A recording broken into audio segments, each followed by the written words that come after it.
Dear students, dear viewers, welcome again and Assalamu alaikum. In our previous video, we have gone through the textual questions of the poem My Mother at 66.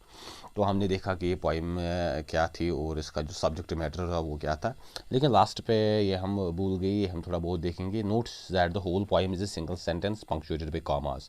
अगर हम इस poem को देखते हैं तो ये बिल्कुल एक सेंटेंस ही लग रही है। इसमें कोई वो राइम रिदम या वो स्पेसिफिक वो लाइन्स नहीं है जैसी अक्सर पोइट्री में होती है। पंक्चुएटेड बाय कॉमास, इसमें जो थोड़ी बहुत इसमें गैप रखी गई है that is mostly bye commas. इसमें कॉमा डाले गए हैं, इसमें कहीं पे कोई एंड नहीं है। ये कोई वो एंड स्टॉप लाइन्स नहीं है कि यहाँ से यहाँ तक लाइन है फिर नई लाइन है, नहीं। ये एक रन ऑन टाइप की पोइम है जो बिल्कुल यहाँ से शुरू हो जाती है और आखिर पे यहाँ पे एंड हो जाती हैं। और इसमें जो थोड़ी बहुत डिमार्केशन रखी गई है ताकि उसको एक पोइटिक, एक शायराना मंजूम अंदाज में पेश करे, that is by these commas. वो इन कॉमास की मदद से थोड़ी बहुत इसमें गैप रखी गई है।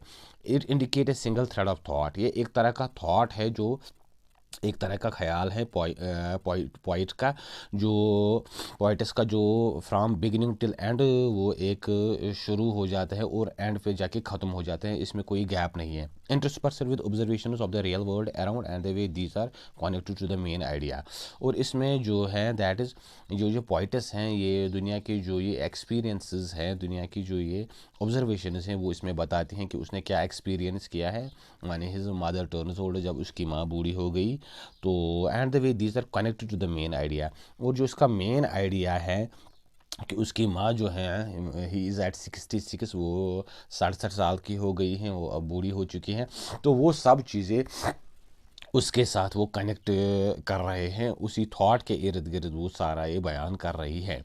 सो डियर व्यूअर्स, हमने देखा कि हमने ये पोइम जो हमने एक्सप्लेन की, इसकी समरी और इसके जो क्वेश्चन है वो भी हमने देख लिए, इसके लिटरेरी डिवाइसेस भी। And the next lesson we are going to discuss is an elementary school at school classroom in a slum. तो ये जो पोइम है ये मैंने ऑलरेडी आपको पढ़ाई है, इसका वीडियो आप देख सकते हैं। आज हम इसकी जो समरी है वो हम देखने की कोशिश करेंगे और इसके बाद इसके जो क्वेश्चन हैं, टेक्सचुअल क्वेश्चन वो भी साथ साथ हम उठाएंगे। सो डियर व्यूअर्स, आज जो आपकी लेसन है that is an elementary school classroom in slum. अगर हम इसके टाइटल पे ही जाए तो शायर कह रहा है कि एक एलिमेंट्री स्कूल, एक प्राइमरी स्कूल जो एक स्लम में है, एक झोपड़ बस्ती में है, तो उसकी क्या हालत हो सकती है, उसकी क्या कंडीशन हो सकती है, जिसके बारे में शायर बात कर रहा है। And the poet is Stephen Spender.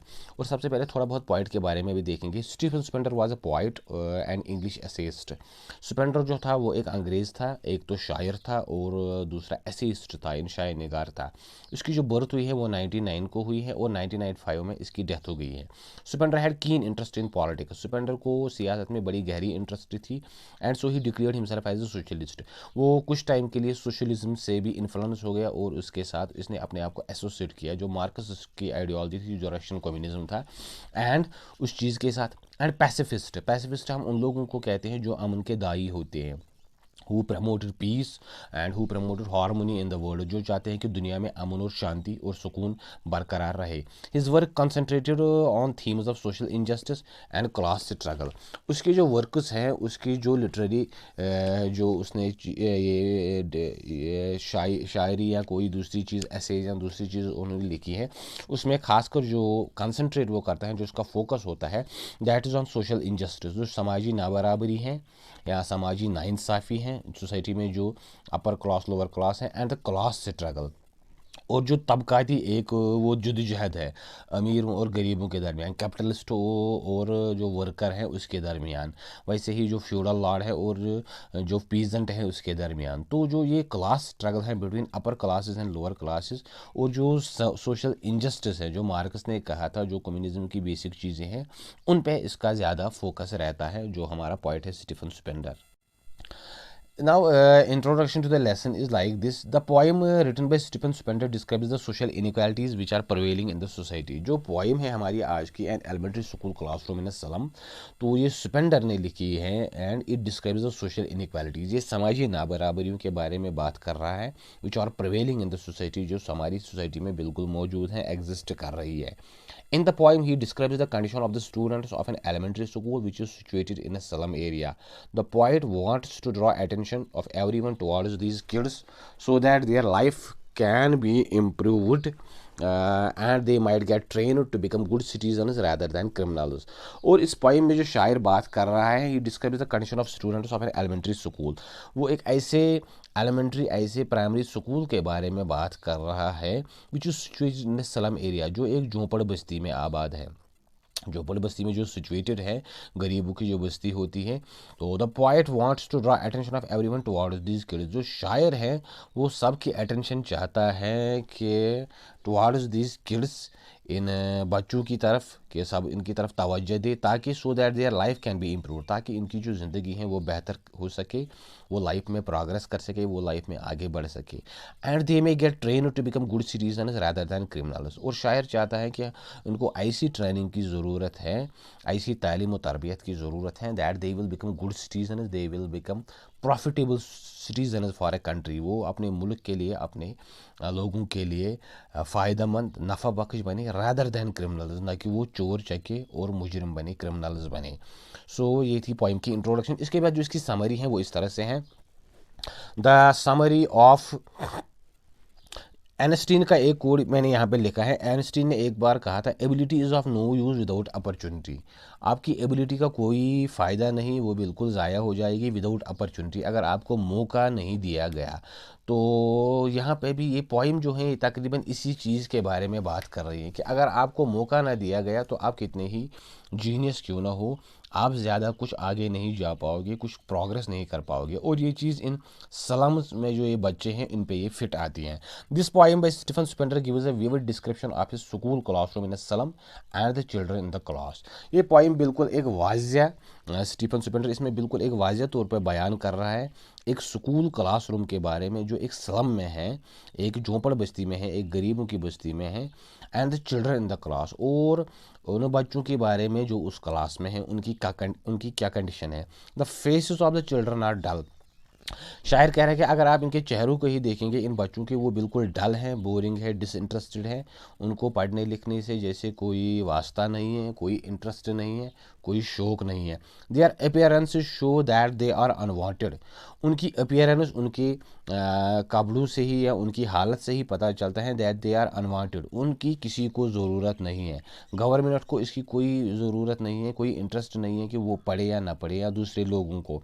The children have gloomy faces. तो ये चिल्ड्रन हैं, जो ये बच्चे हैं, उनके जो चेहरे हैं वो बिल्कुल ग्लोमी है, मगमून है, परेशान है, बिल्कुल वो सालुद हो चुके हैं, उनमें कोई वो पढ़ने की वो दिलचस्पी या कोई इंटरेस्ट या कोई ऐसा शौक नहीं है। They are heads hanging low in sadness due to being poor. उनके जो सर है वो झुके हुए हैं ड्यू टू सैडनेस, नाउमीदी की वजह से, इस डिसइंटरेस्ट की वजह से, ड्यू टू बीइंग पुअर, क्योंकि वो गरीब हैं, उनको कोई पूछ नहीं रहा है, उनकी तालीम के बारे में कोई सोच नहीं रहा है कि उनका क्या बनेगा। They have diseased bodies inherited from their parents and are victims of poverty. उनकी जो बॉडीज़ हैं वो ऑलरेडी डिजीज्ड हैं, बीमारियों में वो उलझ चुके हैं, उन बीमारियों से जो इनहेरिट, जो वरासत में उनको मिली है फ्रॉम देयर पेरेंट्स, क्योंकि उनके पेरेंट्स को भी कुछ बीमारियाँ थी और वो चीज़ें उनमें भी मुंतकिल हुई। And are victims of poverty, क्योंकि वो गरीबी का शिकार हो चुके हैं, मुफलिसी का शिकार हो चुके हैं। That is why they are not able to cure themselves. इस वजह से वो अपनी बीमारियों का कुछ खास इलाज नहीं कर पा रहे हैं। At the dim end of the room sits one child who has bright eyes which seem to dream of playing outside with squirrels. He is different from the others in the dim dark room. जो point कह रहा है कि इस कमरे के एक dim तारीख या धुंधले कोने में एक बच्चा था, एक स्टूडेंट था, जिसकी आंखें बड़ी चमकीली थी, बड़ी शाइन कर रही थी, उनमें एक चमक थी। Which seem to dream of playing outside with squirrels. वो सोच रहा था, उसके जहन में ये चीज़ घूम रही थी कि वो बाहर जब स्क्वैरल से खेलेगा, उन गुलहरियों से खेलेगा, तो वो उसी चीज़ के बारे में सोच रहा था। दैट मीन्स वो भी पढ़ने में बिल्कुल इंटरेस्टेड नहीं था, कि इनको कोई पढ़ा नहीं रहा था, तो वो जैसे तैसे चाह रहे थे कि जब वो इस क्लास से निकलेंगे तो वो बाहर जाकर क्या क्या करेंगे, कौन कौन सा खेल खेलेंगे। He is different from the others in the dim dark room. शायर कह रहा है कि मुझे लगा कि वो इन दूसरे बच्चों से इस तारीक और धुंधले कमरे में थोड़ा अलग था, थोड़ा मुख्तलिफ था, इनसे थोड़ा बहुत इसमें एक तरह की वो फ़र्क थी जो दिख रही थी। The walls of the classroom are dirty. अब जो पॉइंट है वो इस क्लासरूम के बारे में बात करेगा। जो क्लासरूम था वो बिल्कुल डर्टी था, उसके जो दीवारें थे उन पर जो पेंट था वो उखड़ा हुआ था। People have donated different charts and images which have been put on them.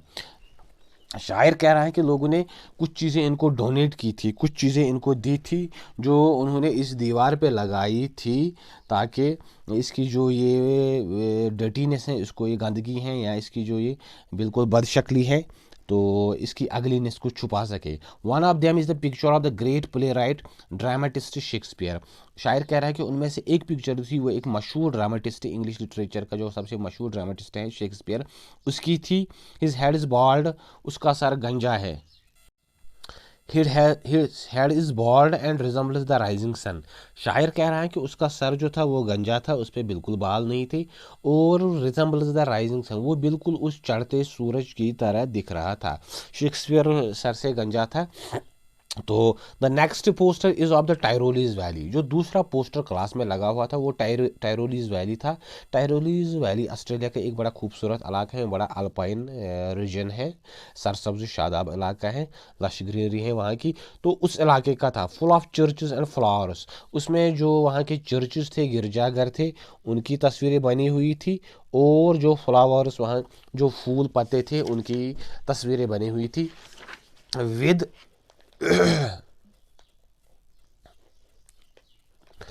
Symbolises the beautiful creations of the nature.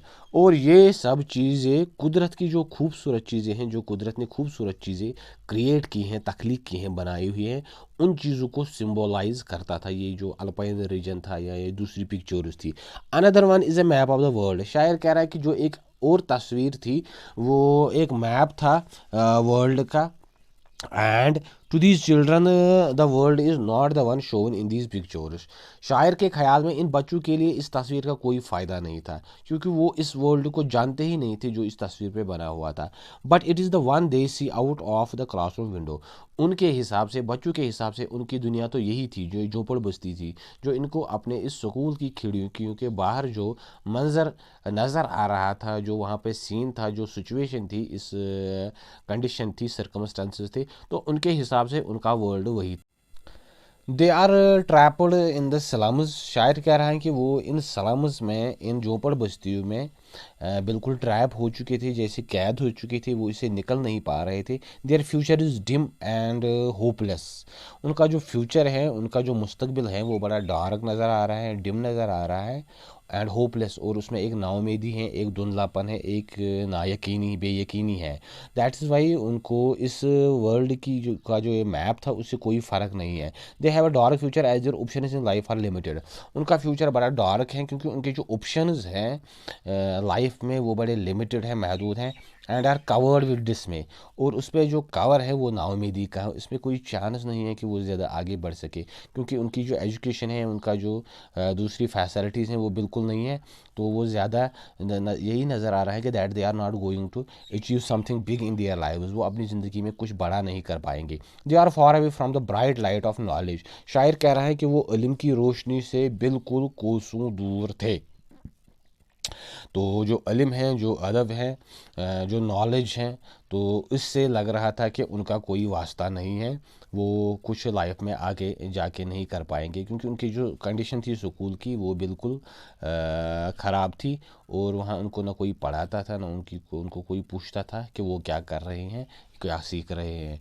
That's why जो पॉइंट है वो कह रहा है कि मुझे लग रहा था कि उनका जो फ्यूचर था वो ज़्यादा ब्राइट नहीं है, उसमें कुछ ज़्यादा